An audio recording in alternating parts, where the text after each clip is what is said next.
Hello friends, कैसे हैं आप लोग। नमस्कार सभी को। बहुत बहुत स्वागत है क्रीडो जाइएस के इस यूट्यूब प्लेटफॉर्म पर। जैसा कि आप सभी को पता होगा, न्यूज़ तो आ ही गई होगी आप लोगों के पास। एक नया अपडेट आया है। यूपी स्पेशल में उत्तर प्रदेश का 76वां जिला बना है महाकुंभ मेला जनपद। तो आज हम लोग बात करेंगे आज की क्लास में, पूरा डिटेल में महाकुंभ के विषय में जानेंगे और साथ ही साथ इसके इतिहास के विषय में चर्चा करेंगे। इसकी शुरुआत कैसे होती है, कब हुई थी, क्यों हुई थी और आखिरकार महाकुंभ है क्या। इन सभी विषयों में आज की क्लास में हम लोग चर्चा करने जा रहे हैं। इसलिए ये चर्चा महत्वपूर्ण हो जाता है क्योंकि यूपी का 76वां जिला बना है। तो 76वां जिला बनने के साथ साथ इसका हिस्ट्री, इसकी इकोनॉमी और इसकी जियोग्राफी सभी को डिटेल में जानना आपके लिए काफी महत्वपूर्ण हो गया है। तो चलिए स्टार्ट करते हैं आज की क्लास को। क्लास को स्टार्ट करने इसके पहले कुछ चर्चा कर लें आपके महाकुंभ के विषय में। भारत जो कि विविध संस्कृतियों का देश है, कला, संस्कृति, भाषा, त्योहार, इन सभी से युक्त भारत एक ऐसा देश है जो पूरे विश्व में अपने कल्चरल डाइवर्सिटी के लिए फेमस है। ऐसे में विभिन्न प्रकार के मेलों का आयोजन भारत के इस प्रसिद्धि में और चार चांद लगा देता है। आपको पता है, विभिन्न प्रकार के मेले हर वर्ष भारत में अलग अलग स्थानों पर आयोजित होते रहते हैं।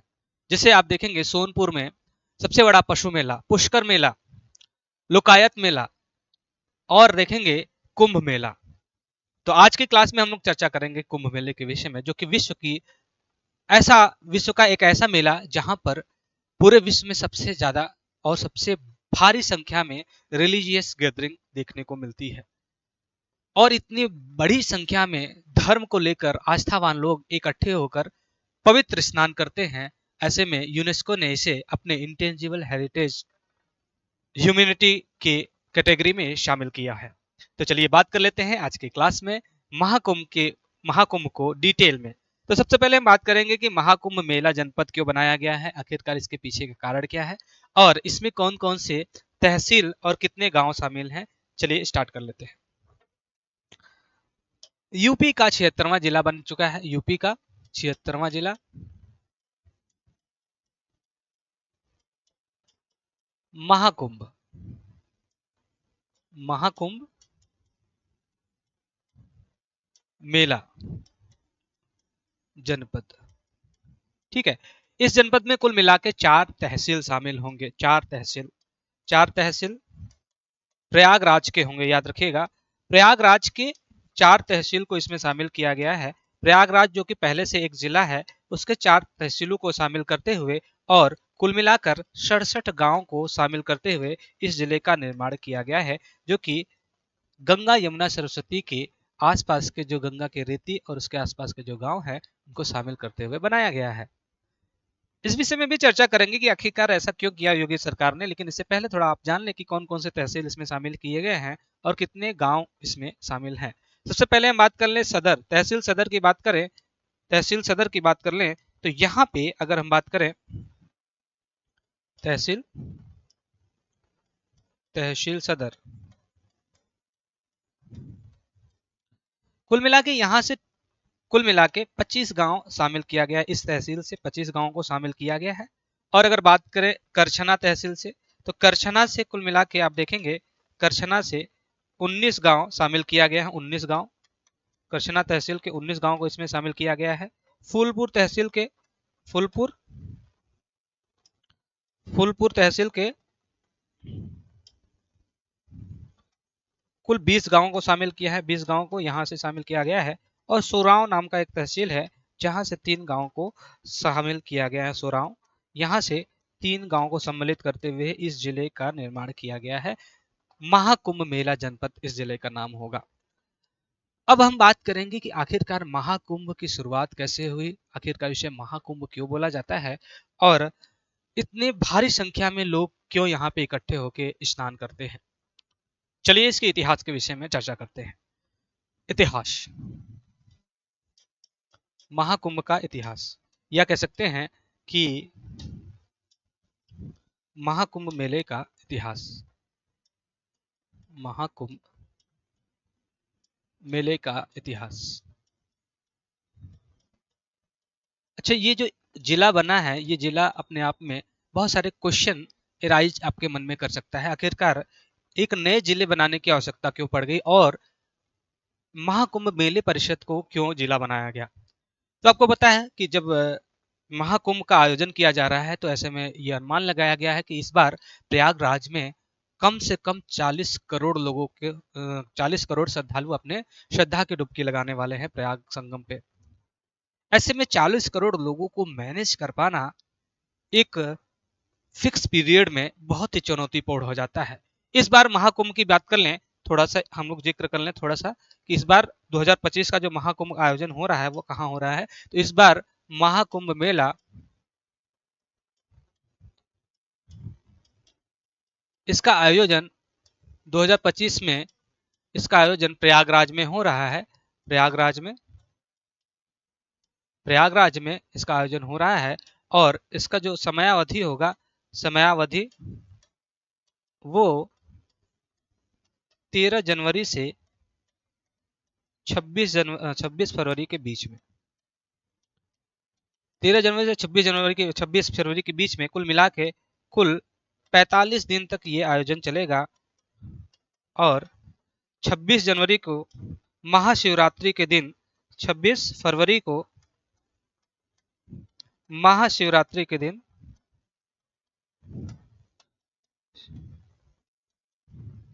इसका जो है समापन किया जाएगा।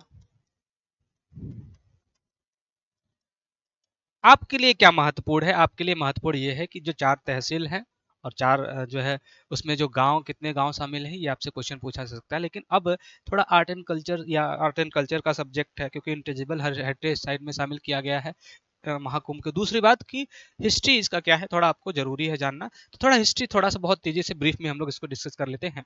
महाकुंभ मेला आखिरकार क्या प्रयागराज में ही लगाया जाता है, प्रयागराज में ही इसका आयोजन होता है या अन्य जगहों पर भी होता है?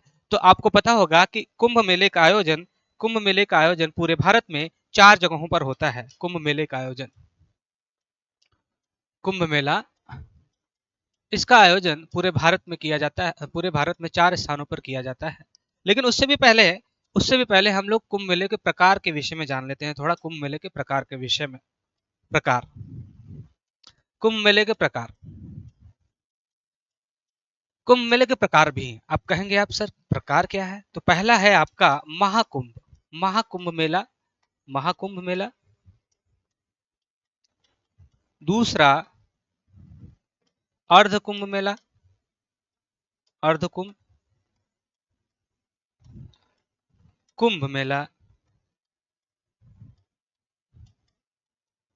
ठीक है, उसके बाद देखेंगे आप यहाँ पे महाकुंभ, कुंभ, अर्धकुंभ और यहाँ पे इधर आप लोग इसको ऐसे कर लेंगे, कुंभ, महाकुंभ, कुंभ मेला,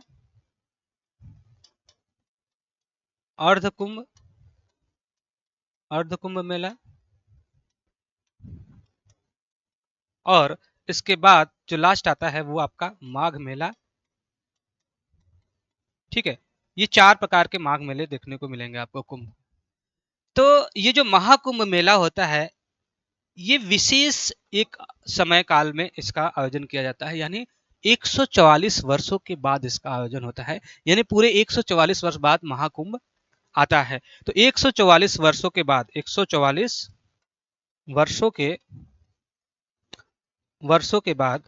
इसका आयोजन किया जाता है। 144 वर्षों पर, 144 वर्षों पर इसका आयोजन किया जाता है। 144 प्रत्येक 144 वर्ष पर, 144 वर्ष पर किस समय इसका आयोजन किया जाता है? जब बृहस्पति कुंभ राशि में प्रवेश कर रही होती है और सूर्य मेष राशि में प्रवेश कर रहा होता है। तो ऐसे में एक विशेष ऐसा संयोजन होता है जब प्रयाग की संगम नामक स्थान पर लोग पवित्र नदी गंगा यमुना संगना के संगम पर स्नान करते हैं। तो माना जाता है कि उनके समस्त पाप विनष्ट हो जाते हैं और उनको जन्म मरण के चक्र से मुक्ति मिल जाती है, मोक्ष मिल जाता है, ऐसा माना जाता है। ऐसा क्यों माना जाता है, इसके विषय में एक इतिहास है जिसके विषय में हम चर्चा करेंगे। लेकिन इसके पहले हम जान ले कि कुंभ मेले का आयोजन प्रत्येक 12 वर्ष पे होता है, प्रत्येक 12 वर्ष पे होता है, प्रत्येक 12 वर्ष पे होता है। और अर्ध कुंभ मेले का आयोजन प्रत्येक 6 वर्ष पर होता है, प्रत्येक 6 वर्ष पर होता है। और माघ मेले की जब हम बात करते हैं तो प्रत्येक वर्ष इसका आयोजन होता है, प्रत्येक वर्ष माघ महीने में होता है इसका आयोजन। और ये केवल प्रयागराज में इसका आयोजन होता है, केवल प्रयागराज में, प्रयागराज में। अगर हम बात करें अर्धकुंभ की तो 2 स्थानों पर इसका आयोजन होता है, 2 स्थानों पर, केवल 2 स्थानों पर इसका आयोजन होता है। वो 2 स्थान है आपके हरिद्वार और प्रयागराज। यानी कि आप देखेंगे इन 2 स्थानों पर प्रत्येक 6 वर्ष बाद अर्धकुंभ मेला लगता है। अगर हम कुंभ मेले की बात करें तो प्रत्येक 4 वर्ष में 4 स्थानों पर इसका आयोजन किया जाता है, जिसमें आप देखेंगे प्रयागराज सबसे ज्यादा प्रसिद्ध है। यहाँ पे सबसे ज्यादा धार्मिक जो है रिलीजियस गैदरिंग देखने को मिलता है, प्रयागराज। उसके बाद स्थान आता है हरिद्वार, उसके बाद नासिक और उज्जैन। यहाँ पे आप लोग उज्जैन भी, 4 स्थानों पर ये प्रत्येक 12 वर्ष पे लगाया जाता है प्रयागराज में। और कहाँ कहाँ होगा इसके विषय में थोड़ा पहले हम लोग चर्चा कर लें। तो इन 4 स्थानों पर खासकर विशेषकर यहाँ पे कुंभ मेले का आयोजन किया जाता है। और क्यों आयोजन किया जाता है सबसे पहले हम इसकी बात कर लेते हैं। तो थोड़ी इतिहास की चर्चा कर लेते हैं, थोड़ी इतिहास के विषय में चर्चा कर लेते हैं। कुंभ मेले का इतिहास।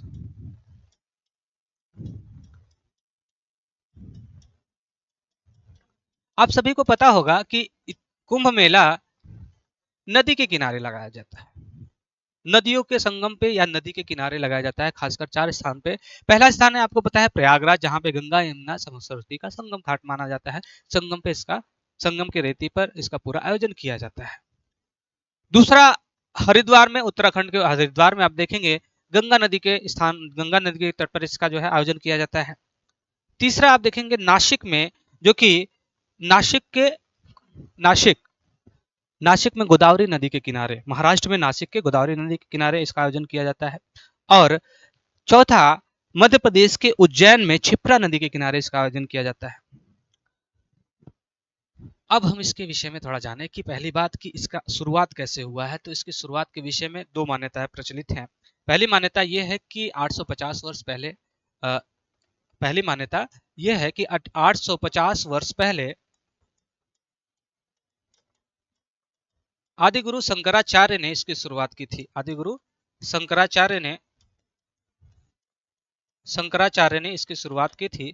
शंकराचार्य ने इसकी शुरुआत प्रयाग से की थी, प्रयागराज में, प्रयाग संगम से की थी, संगम तट से की थी। और इनके शिष्यों ने ही इस परंपरा को जारी रखा, इनके शिष्यों ने इस परंपरा को जारी रखा। और जितने भी साधु संत थे इस प्रयागराज पर, साधु संत यहाँ पर स्नान करने आते थे, स्नान करने, ठीक है, संगम तट पर स्नान करने की शुरुआत की, पवित्र स्नान की शुरुआत की, पवित्र स्नान। जितने भी साधु संत विभिन्न अखाड़े के हैं यहाँ पे क्या करते थे, स्नान करते थे। इन पर इस परंपरा को जारी रखा, इस परंपरा को जारी रखा, ठीक है, इस परंपरा को जारी रखा, ठीक है। और अगर हम बात करें तो दूसरी जो मान्यता है, माना जाता है कि ये बहुत पुराना जो है, बहुत देवताओं के युग से इसकी शुरुआत हो चुकी थी, बहुत पहले इसकी शुरुआत हो चुकी थी। और उसमें एक पौराणिक मान्यता ये है, पौराणिक मान्यता के अनुसार अगर हम देखें, पौराणिक मान्यता, पौराणिक मान्यता से पहले हम कुछ ग्रंथों की चर्चा करेंगे जहां पर इसका उल्लेख मिलता है। पौराणिक मान्यता ये है कि माना जाता है कि ये जो 4 स्थान है जहां पर महाकुंभ मेले या कुंभ मेले का आयोजन किया जाता है, वो 4 स्थान 4 अमृत के बूंद है। कौन से अमृत के बूंद? एक पौराणिक मान्यता है, एक कहानी प्रचलित है कि महर्षि ऋषि दुर्वासा ने एक समय देवताओं को श्राप दे दिया था किसी कारणवश, और जिसकी वजह से देवता अपने स्वर्ग से वंचित होकर पृथ्वी पर एक साधारण इंसान की, आम आदमी के तरह जो है, मनुष्यों के तरह जीवन यापन करने लगे थे। बाद में बहुत अर्चना करने पर, बहुत विनती करने पर देवताओं को ये पता चलता है कि स्वर्ग में एक सागर है जहां पर सागर मंथन होता है। सॉरी, स्वर्ग में एक सागर होता है जहां पर सागर मंथन के बाद अमृत कलश प्राप्त होगा। उस अमृत का पान कर लेने से देवताओं को पुनः मुक्ति मिल जाएगी पृथ्वी से और वो पुनः स्वर्ग में रहने लगेंगे। इस समय अवधि में स्वर्ग पर असुरों का शासन काल था। तो ऐसे में देवता लोग असुरों के पास गए और उनसे कहा कि सागर मंथन किया जाए और सागर मंथन से जो अमृत मिलेगा उस अमृत को आधा आधा हम लोग बांट लेंगे। देवताओं के पास लालच ये था कि वो पुनः स्वर्ग में आना चाहते थे और असुरों के पास लालच ये था कि वो हमेशा के लिए अमर हो जाना चाहते थे अमृत पीकर। तो दोनों में एक पैक्ट हुआ, एक संधि हुई और सागर मंथन शुरू हुआ। तो सागर मंथन की कहानी तो आप जानते होंगे। उसी में जो अमृत कलश निकला, तो देवताओं ने पहले से योजना बनाई थी कि अमृत जो है किसी भी रूप में राक्षसों को नहीं पिया दिया जाना चाहिए। तो इस योजना के तहत जैसे ही अमृत कलश बाहर निकला, चंद्रमा जी उस अमृत को लेकर राक्षसों से जो है लेकर तुरंत भागने की शुरुआत कर दी है। ऐसे में चंद्रमा ने अमृत को बचाया और कलश को बचाया, अमृत कलश को बचाया बृहस्पति ने। और अमृत कलश को टूटने से किसने बचाया? सूर्य ने बचाया। और उस समय देवता जो है इंद्र, जो स्वर्ग के देवता थे, स्वर्ग के राजा इंद्र के कोप से बचाने वाले थे हमारे शनि देव। तो ये सभी जो चारों देव थे, इनको चार राशियों के नाम से जाना जाता है। जब ये चार राशि एक विशेष भाव में इकट्ठे हो जाते हैं, एक विशेष संयोजन होता है, तो महाकुंभ का आयोजन होता है जो कि 144 वर्षों में होता है। क्यों होता है? क्योंकि जब अमृत कलश लेकर भाग रहे होते हैं देवता लोग, ऐसे में असुर उनका पीछा कर रहे होते हैं और इस पूरे प्रकरण में कुल 12 दिन लग जाता है। 12 दिन अमृत को लेकर भागने और अमृत का पान करने में 12 दिन लग जाता है। तो ऐसे में जब देवता लोग भाग रहे थे तो अमृत कलश से 4 बूंद अमृत के पृथ्वी पर गिर गए थे। और वो 4 बूंद कहाँ गिरे थे? इन्हीं 4 स्थानों पर गिरे थे, जैसा मैंने आपको बताया। कौन से 4 स्थान थे? प्रयागराज, हरिद्वार, नासिक और उज्जैन। तभी से ऐसा माना जाता है कि उस स्थान पे हर वर्ष उन नदियों में एक ऐसा समय आता है जब बृहस्पति कुंभ राशि में प्रवेश करते हैं और सूर्य मेष राशि में प्रवेश करते हैं। तो एक ऐसा समय आता है जब वो अमृत की धारा बहने लगती है उस नदियों में। ऐसे में जितने भी मनुष्य हैं उस नदी में स्नान करके अपने सभी पापों से मुक्त हो सकते हैं और जन्म मरण के चक्र से छुटकारा पा सकते हैं। ऐसी पौराणिक मान्यता प्रचलित है। अब क्या शुरुआत से ही कुंभ को कुंभ मेला कहा जाता था, इसके विषय में थोड़ी बात कर लेते हैं। तो कुंभ मेले के विषय में थोड़ी बात कर लें। तो कुंभ पौराणिक मान्यता तो मैंने आपको बता दी, कुंभ के विषय में थोड़ी बात कर लें। कुंभ शब्द का प्रयोग सबसे पहले कब हुआ था? तो शुरुआत की बात करें मेले के इतिहास के विषय में,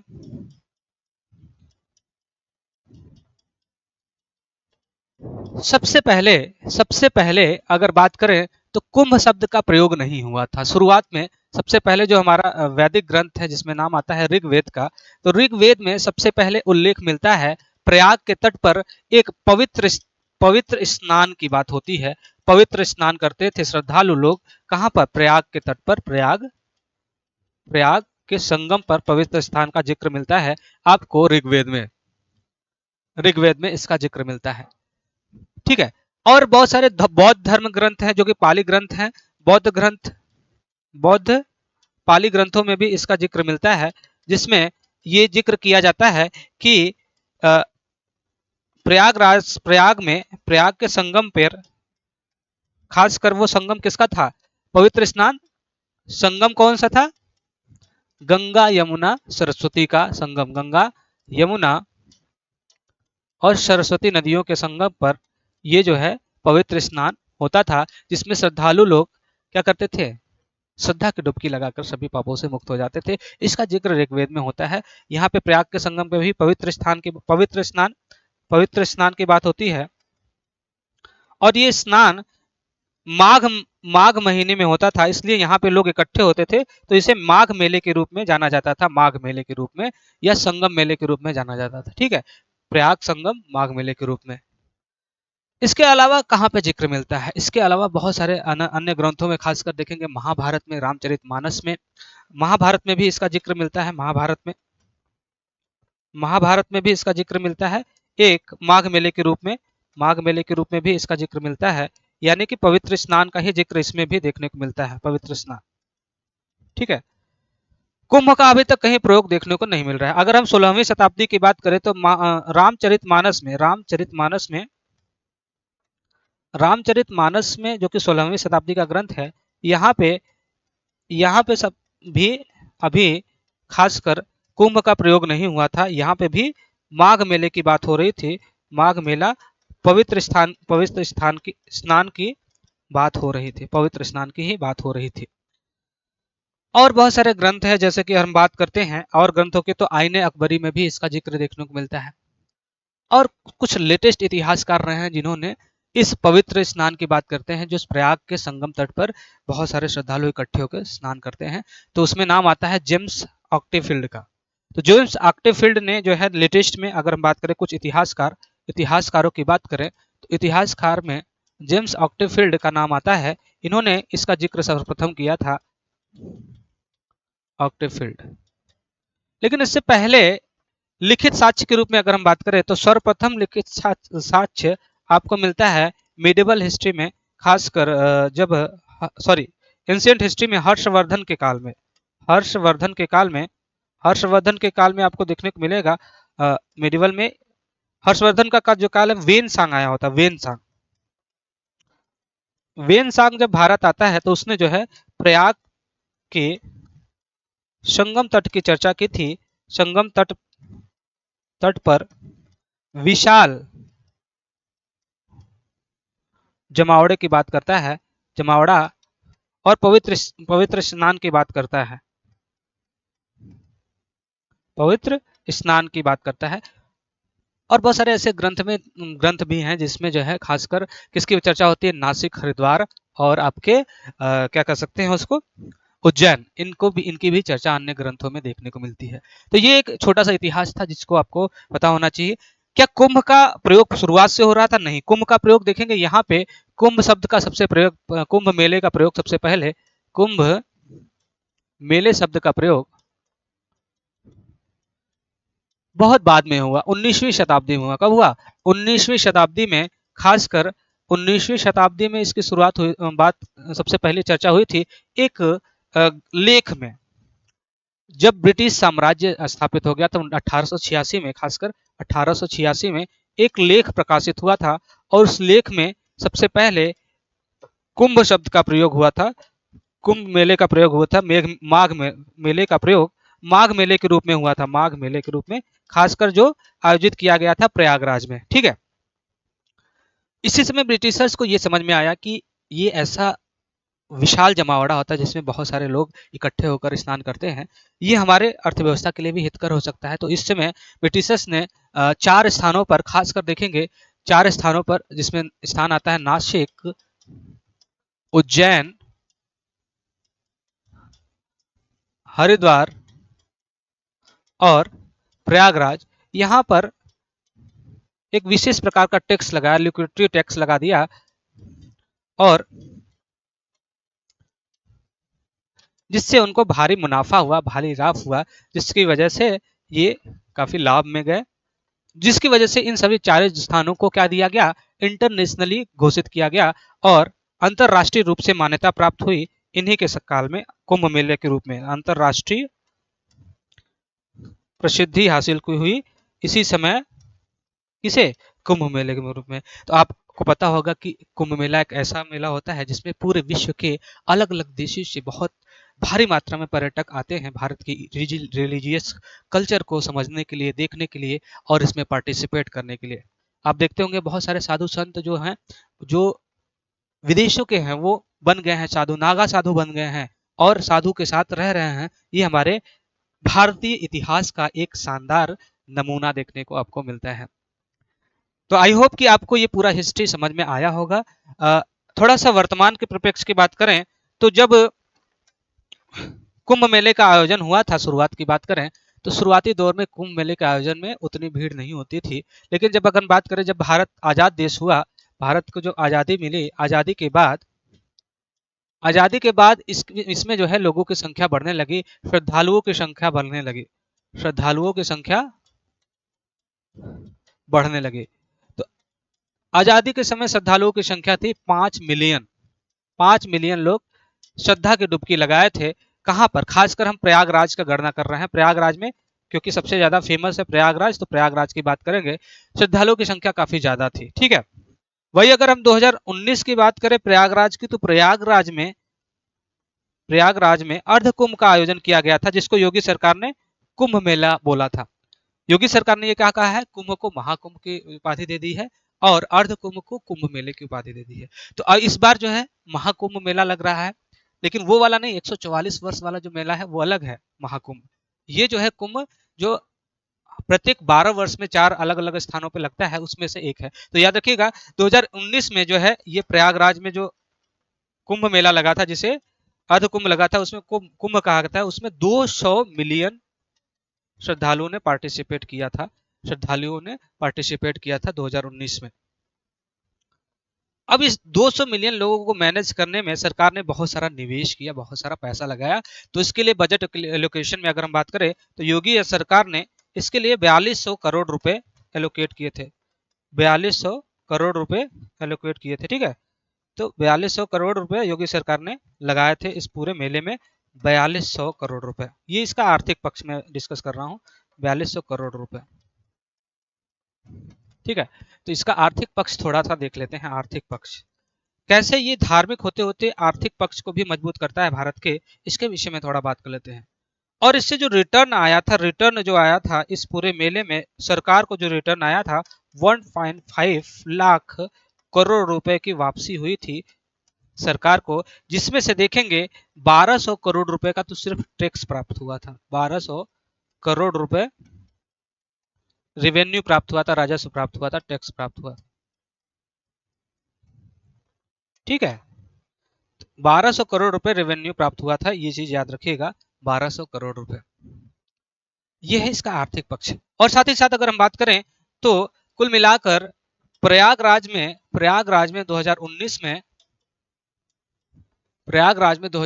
में अगर बात करें तो 6 लाख लोगों को रोजगार मिला था। 6 लाख रोजगार प्राप्त हुआ था लोगों को। इस समय योगी सरकार ने टेंट सिटी का भी निर्माण किया था। टेंट सिटी, जिसमें सभी श्रद्धालुओं को रहने के लिए व्यवस्था की गई थी। टेंट सिटी में 2500 हेक्टेयर की भूमि को पे जो है टेंट सिटी का निर्माण किया गया था, जिसमें लगभग 12,000 टॉयलेट्स की व्यवस्था की गई थी।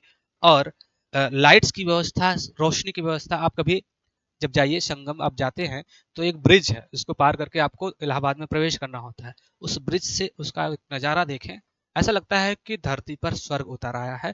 छोटे छोटे टेंट्स में जो रोशनी देखने को मिलती है, बहुत ही शानदार देखने को मिलती है। आप इसको इस तरीके से देख सकते हैं, मैं आपको दिखाऊं तो ये आपका इधर आप देख सकते हैं, एक छोटा सा व्यू आपको देखने को मिलेगा।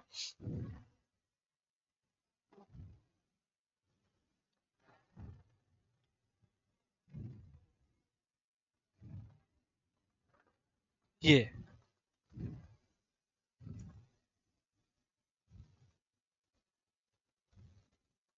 ये रहा। ये देख रहे हैं कितना खूबसूरत लग रहा है। रात में नहाना, दिन में नहाना, एकदम रोशनी से जगमग रहता है। ऐसा लगता है कि धरती पर स्वर्ग उतर आया है। तो 1.5 लाख करोड़ का जो है पूरा एक आउटपुट आया था राजस्व के रूप में सरकार को। तो सोचिए कि कितना बड़ा आर्थिक पक्ष जो है भारत का मजबूत होता है, और इसकी वजह से इकोनॉमी बहुत तेजी से बूस्ट होती है। तो न सिर्फ धार्मिक बल्कि आर्थिक पक्ष भी ये क्या करता है, धार्मिक आस्था से जुड़े चीजें किस तरीके से आर्थिक पक्षों को मजबूत करती हैं, आप समझ सकते हैं। तो ये पूरा जो हमारा प्रयाग और जितना भी कुंभ मेला का आयोजन होता है, ये बहुत ही साइंटिफिक है और पूरे विश्व में इसलिए प्रसिद्ध है क्योंकि इतने भारी संख्या में लोग इकट्ठे होते हैं और श्रद्धा की डुबकी लगाकर अपने समस्त पापों का विनाश करते हैं। ऐसे में प्रयागराज को मैनेज करना बहुत इंपॉर्टेंट हो जाता है, इसलिए जी इस जनपद का निर्माण किया गया है ताकि एडमिनिस्ट्रेशन को सुचारू तरीके से मैनेज किया जा सके। उम्मीद करता हूं कि आज के इस क्लास में आपको काफी मजा आया होगा, काफी समझ विकसित हुई होगी इस विषय में। मिलते हैं नेक्स्ट क्लास में, तब तक अपना ध्यान रखिए, पढ़ते रहिए, मस्त रहिए और फिल्म्स को लेकर एकदम डेडिकेट रहिए। धन्यवाद सभी मित्रों को।